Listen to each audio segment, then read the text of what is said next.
Talk about an ending to a game. Holy hell, was that a game?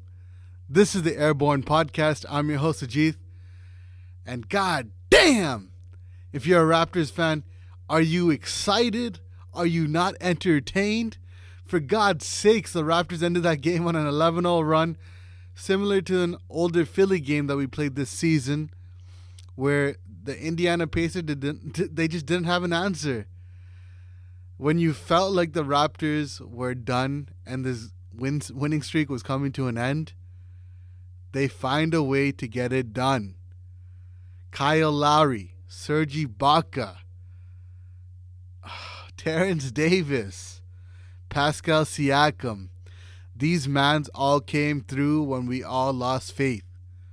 Serge Ibaka with that clutch three-pointer at the end to give the Raptors a 1-point lead, 119-118. And then the multiple defensive stops at the other end with like 26 seconds left to go. That is what the Raptors are all about. Extending the winning streak to 12, a franchise high. Extending their winning streak against the Pacers at home to 12 straight. What else can you ask for? The Raptors are 37-14.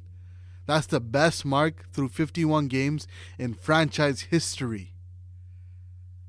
Are you not entertained? No Kawhi Leonard, no Danny Green, no DeMar DeRozan. Doesn't matter. Raptors are still on top. The second seed in the East, and it continues. The marathon continues. This question mark season that we thought we had no idea about, the one where every person around that wasn't a Raptors fan thought that the Raptors were just going to fail. They thought the Raptors were going to fail. They thought they might not make the playoffs or they might be at the bottom of the East. But what do we keep continuing to do? We keep continuing to prove the doubters wrong, and we keep showing them what we're about. I've told you this from the beginning in previous games that we went through, that the Raptors do not give up in games. The Raptors prove time in, time out that no matter how many points they're down, they will always continue to fight. And the Raptors, we remember the Dallas game. They were down 30 and they came back to win that game. They were down 19 or 20 this game and they came back to fight it. They fought the whole time and they came back and won this game. It came down to the very last seconds, but they won this game. And now they tied the series 1-1 against the Pacers, going back to Indiana on Friday night. And we got to play a better game. We let these guys come out and kill us from the three-point line. I think they shot like I think they made 19 threes. The Holiday brothers, bro, they killed us tonight. First quarter, we came out, we outscored them by 10, 30-20. But that second quarter, holy hell, god damn, we let them. Oh man, I'm trying to keep this PG, but we let them outscore us by 25, 43-18, and the Holiday brothers killed us along with T.J. McConnell. T.J. Warren did not play this game, but T.J. McConnell came in and made a difference, and their bench killed us tonight. We outscored Chicago's bench 66-30, but Chicago ain't Indiana, and Indiana ain't no Chicago. And they came and they gave us the fight that we deserved. You know, we need a gut punch because this whole run that we've been on, this 12-game winning streak, we have not played a lot of good teams. We've played a lot of teams under 500, and we needed a reality check. We need a gut punch. We got it tonight. We were able to pull through last second. But, we got to see what we're made of in Indiana. One thing I know for a fact is we need every single player on our roster healthy. Norman Powell and Marc Gasol mean so much to us when we go against this team because this team has so many weapons. They got Victor Oladipo just starting to get healthy. They got Malcolm Brogdon, who was a vital piece to a Milwaukee bench and the Milwaukee starting lineup last season. They got Justin Holiday, who came out and shot like 6 or 7 threes. They got TJ Warren, who killed us the first time we played them when we were depleted with our roster. They got Jeremy Lamb, who last year in Charlotte was making every shot that counted against us. Man, that guy makes those miracle shots that no other player can make to beat us. You got Aaron Holiday, who for some reason thinks he's a superstar player when he goes against the Raptors. You got McDermott, who's been killing us. He's one of those Raptor killers. You got Miles Turner, who's had that playoff experience against us. And you got Sabonis, who's just a beast. They got so many weapons on that team, bruh. So many weapons. And we just got to figure out a way. I mean, I'm not worried about it when it comes to the playoffs because I feel like their players will crumble under pressure versus ours because we've got to the mountaintop where we know what it takes to get there. And those players have not got past the first round. So I feel like when it comes to pressure situations, we got it. Because once you start to scout each other's teams through 7 games, it's a lot easier. But right now, they seem like they're ahead of us, a step ahead, to be honest. I'm not going to lie to you. And I know we were depleted the first time we played against them, and we could have beat them in overtime. Or we could have beat them in regulation. But Kyle Lowry missed that shot at the front of the rim. But you know what? All questions will be answered on Friday night when we play them. We'll see who wins that game to take the tiebreaker. But damn, that first quarter we came out guns blazing. We went on a couple runs and we had that first quarter on lock. We felt like we looked like a team that rested for 3 days and we're ready to go. Second quarter comes out and that bench, bro, our bench, the one that outscored Chicago 66-30. That bench came out and shit the bed, literally. And Indiana's bench came and murked us the whole quarter, 43-18. And we were down 14 at the half. And third quarter came out and we outscored the Pacers by 11 points to cut the lead to 4. I'm telling you, I was stressing out towards this whole game, and I wasn't stressing out as much in the second half. And I'm sorry, in the first half, as I was in the second half, because in the first half, there's a lot of time left, and the Raptors, we know they're a scrappy team that's ready to go all the time, and they're not a team to fold. They never have been a team to fold, and I didn't think they would start tonight, and they came out and oh my God, did they? Ooh. There were moments in that third and fourth quarter where it's like, damn, like it might be over. But, the Raptors, the goddamn Raptors, they don't ever give up. And no matter how much adversity they hit, they always hit back and they find a way to answer. And they did tonight. Serge Ibaka was the answer tonight. The man dropped 30 points the day before the trade deadline, thinking he might get traded. He solidified his role on this team. Is he a bona fide backup center? Hell yeah. And is he going to keep the role? Hell yeah. Do I want someone else that can score on our team? Hell yeah. But do we have the pieces to give up? I don't know. I mean, the debate is between Serge Ibaka and Norman Powell. And maybe OG Anunoby as a side piece. OG hasn't been playing his best basketball. He's been scoring single digits for the last 5 to 8 games. And it feels like we should give up on him. But this is how we felt about Norman Powell. And Norman Powell, look at him now. He's playing like a beast. Honestly, I don't know what's going to happen tomorrow at the 3 o'clock deadline. But all I know is we need offensive rebounding and we need some extra scoring. Danilo Gallinari If we can get him, please let's get him. He fits our team so well. And Tristan Thompson. He would help our team tremendously. With Miami Heat getting Iguodala right now, even though he's not a main piece of their team, man, in the playoffs, he's a beast in the playoffs. And with the amount of rest he's had this year, he hasn't had that kind of rest in 5 years. And that type of rest means a lot to a player of that caliber after that many years.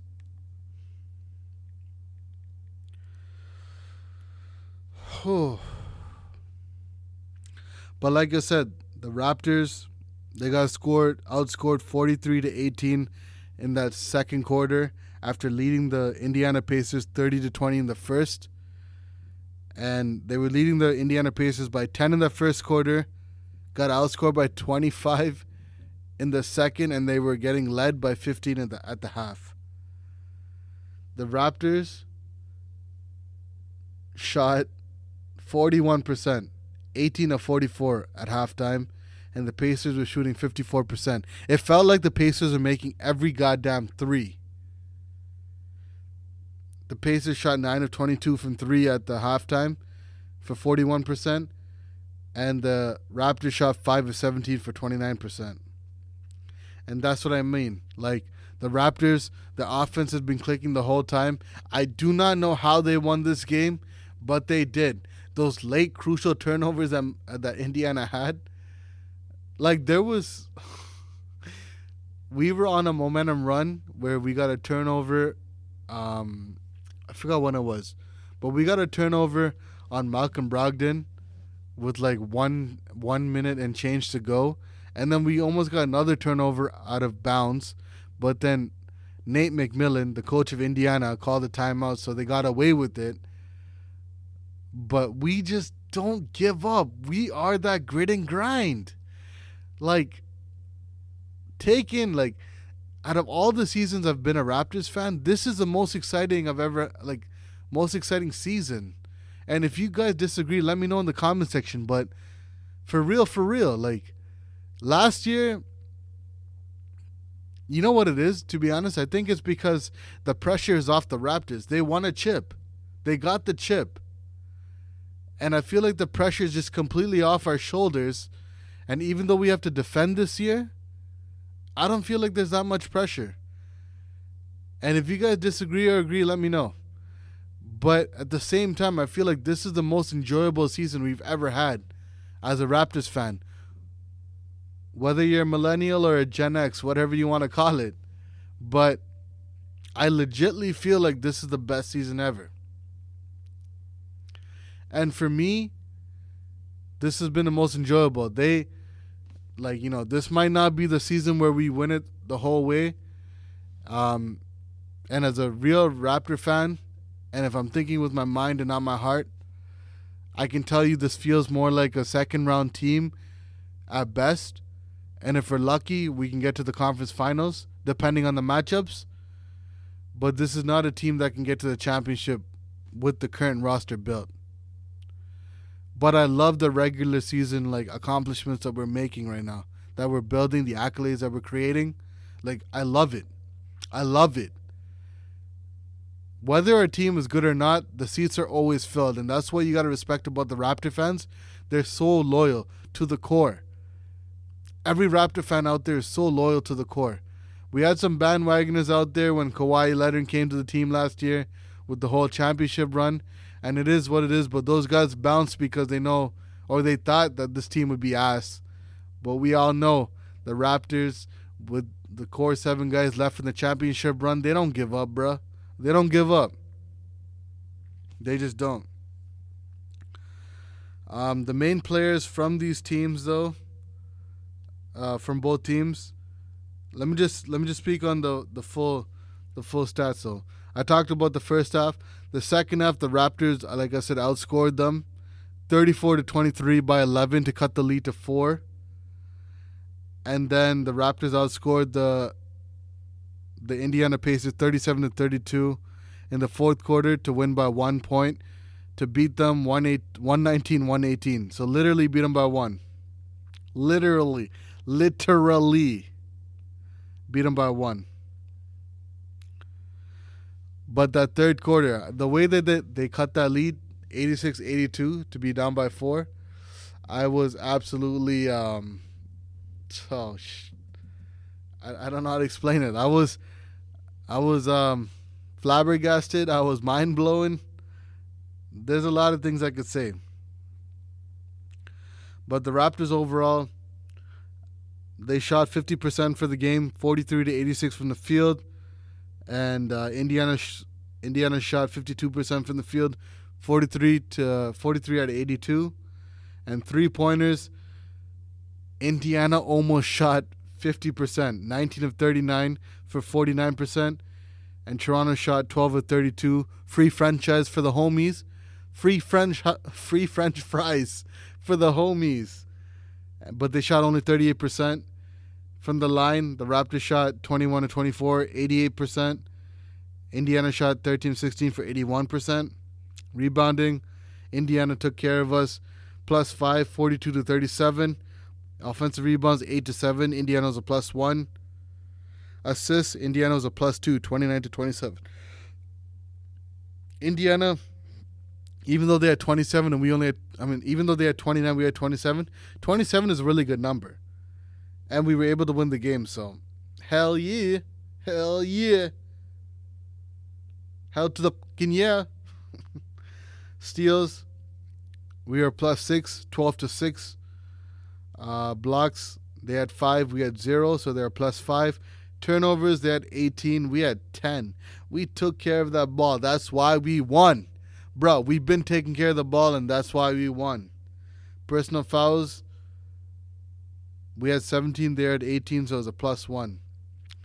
Leading scorers for the game, Kyle freaking Lowry comes through in big moments like he did in that Dallas game. He scored in 38 minutes. He had 32 points, 8 rebounds, 10 assists.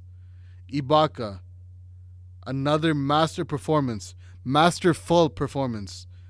34 minutes, he had 30 points, 7 rebounds, 3 assists. Pascal Siakam, in 40 minutes, he had 25 points, 9 rebounds, 5 assists. Terrence Davis, he didn't have that spectacular 31-point performance, but in the time he came in, he hit some clutch threes. And in 27 minutes, he had 11 points, 3 rebounds, and an assist. And Fred VanVleet didn't have his best game tonight, but in 37 minutes, he had 10 points, 3 rebounds, 7 assists. Those were your main players to contribute tonight to the ball game. Indiana Pacers, Sabonis, he had a triple-double in 38 minutes. He had 15 points, 11 rebounds, 10 assists. Jeremy Lamb, a guy that's killed us in the past with the Charlotte Hornets, did not contribute enough tonight. In 25 minutes, he had 5 points, 1 rebound, 1 assist. And Miles Turner, 24 minutes, he had 6 points, 7 rebounds, 1 assist. Brogdon, he didn't play us the first time on December 23rd when the game went into overtime. But tonight in 34 minutes, he had 24 points, 6 rebounds, 6 assists. Oladipo, this is the 4th game since he's returned from injury. In 25 minutes, he had 13 points, 2 rebounds, 2 assists. He had a lot of clutch shots tonight. McDermott, holy hell, 23 minutes. He had 19 points, 4 rebounds, no assists. You've already known this man from the time he was in Chicago. He's been a Raptor killer. Whether it was with Jimmy Butler or now whether it was with Victor Oladipo, he's been killing us since time, so it's nothing new. And, if we lost this game, we can praise him a little bit more. But because we literally took him out with a nail-biter, I really don't give a shit how many points he scored. I don't give a rat's ass. And Justin Holiday, 31 minutes, 22 points, 5 rebounds, 3 assists. He is the reason why they had the lead to begin with. Going into the second quarter, this man was lighting it up from 3. I think he might have ended the game with 6. Was it 6? Yeah, he had 6 3-pointers for the game. TJ McConnell, 17 minutes. He had 9 points, 4 rebounds, 4 assists. The stat sheet might not show that he did a lot, but he definitely impacted the game in a crazy way because of his, facilitating and some of his crucial shots in the paint. Aaron Holiday, Justin Holiday's brother, or Drew Holiday's brother, whatever you want to, or however you want to see it. 21 minutes, he had 5 points, 2 rebounds, 2 assists. But yeah, those are basically the main stats for the game. And bruh, I'm telling you right now, aside from the Dallas Maverick game that we came back from down 30, and from the Philly game, the first Philly game we played them in Toronto, where Embiid scored 0 points and we went on a 10-0 run to end that game. This is either the second or third best game out of those 3 games for the season. For sure, the Maverick game by down 30, that Maverick game down 30 was the best game in the Raptors' all-time regular season history. But we can debate between the Philly game and this game, to be quite honest. Whatever you guys want to look at it, or however you want to look at it, let me know in the comment section below. But god damn, was tonight a game. I was sitting here screaming, punching the ceiling, taking shots. Oh god. Oh man, I'm just excited. I'm ecstatic. I want to watch the replay one more time for the homies. But yeah, if you guys enjoyed this podcast, hit the like button, subscribe to the channel, and let your boy know. Show your boy that love. Support your boy. And we'll see you back here Friday night. We play the Indiana Pacers again in Indiana. And that is for the tiebreaker.